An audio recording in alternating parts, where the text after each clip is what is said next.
Good morning, children. Today's topic is enthalpy of atomization. To understand this definition, I have taken an equation. Here, this equation, I am breaking this bond. Actually, this bond is actually metallic bond. It is a metallic bond actually. Now, when you break this metallic bond, you will get atoms here. Now, how many bonds I am taking here? Only one bond is there, but I am taking here 1 mole bonds. 1 mole bonds. Now, how much amount of energy is required to break 1 mole bonds to convert into simplest atoms? And that too in which phase? Gas phase. So the energy required to break 1 mole of bonds to convert into gaseous atoms, that energy required is called what actually? Enthalpy of atomization here. So this is what important for us. 1 mole of bonds. So in examination in this chapter nobody asked this definition. To understand we have taken this one. Coming to here, transitional metals. Now we already know transition metals will have unpaired electrons, isn't it? They will have unpaired electrons. In which orbital? n-1 d orbital. Now presence of these unpaired electrons making more number of metallic bondings. Because of more metallic bondings, the enthalpy of atomization is what actually here? More. This is more. Why it is more? Because it has unpaired electrons. When you have unpaired electrons, metallic bondings will be also more. We'll take one example here. I have taken here vanadium. Vanadium configuration is 3d3. So you take what? 3 electrons here. 1, 2, 3.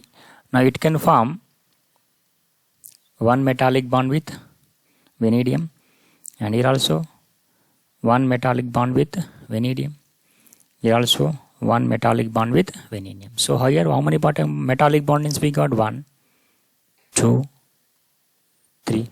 So as unpaired electrons are increasing, we are getting more number of metallic bondings.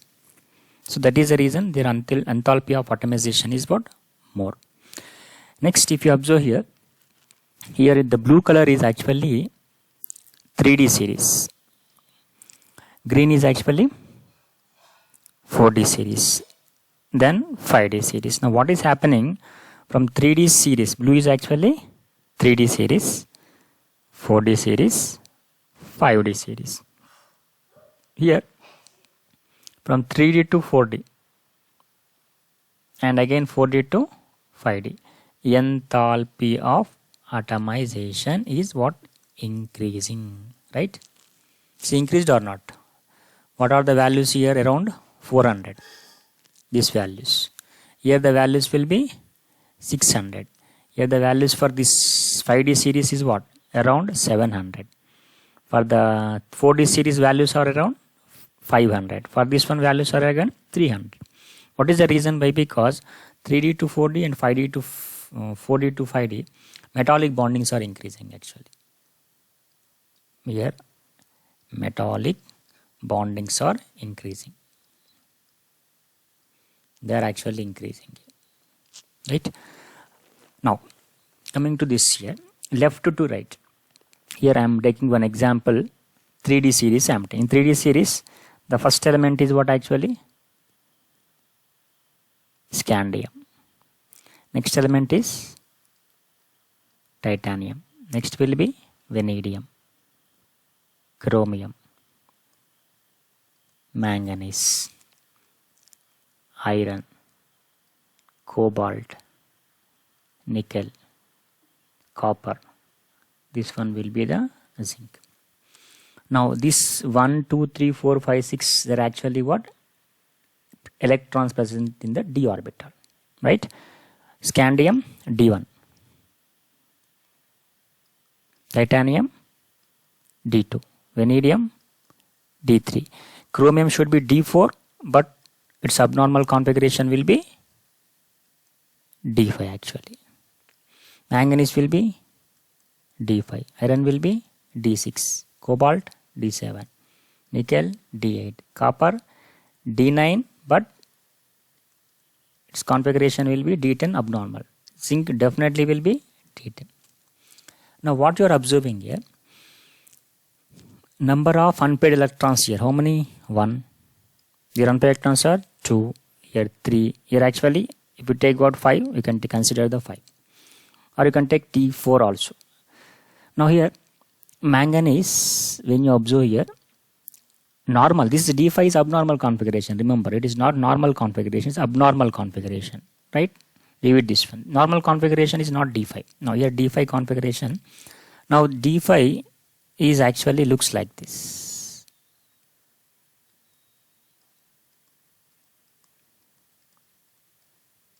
Now this is called what? Half fill. When you have half fill configuration, that will be almost all inert in nature. Inert means they do not form any type of no bondings. No metallic bonding. There are no bondings here. So when you don't have metallic bondings, its enthalpy of atomization will be low. So this is the reason what happened. Lowest enthalpy of atomization here. Now see, number of unpaired electrons are increased. Enthalpy of atomization, you see scandium to chromium increased or not? You see here increased here. Here actually it is increased. After that half fill configuration, reach stable, inert. Suddenly what happened? Atomization values were decreased here. After that again unpaired electrons are how many here? 4 here, 3 here, 2 here actually, 1 here, 0. So now here 4, 3, 2. So you observe here 4, 3, 2. Number of unpaired electrons here what happened? Decreased here. Unpaired decreased. They decreased here. Unpaired increased here. Increased here. So this is the pattern. In any series, if you observe 4D or 5D series, same thing will happen here. So important thing is enthalpy of atomization is directly proportional to number of unpaired electrons. This is important for us, right? Next, this very simple question, very important one also. Now the given scandium and also what? Zinc. So scandium, when you compare here to zinc, this is having very low enthalpy of atomization. This is having very high. High means compared to this one is having more actually. So they are asking what is the reason behind this one. Very simple.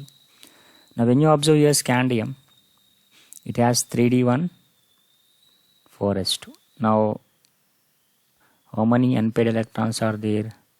1 unpaired electron. So it can form metallic bonding. Metallic bonding is possible. But what about zinc? 3D10, 4s2. Can you observe any unpaired electron?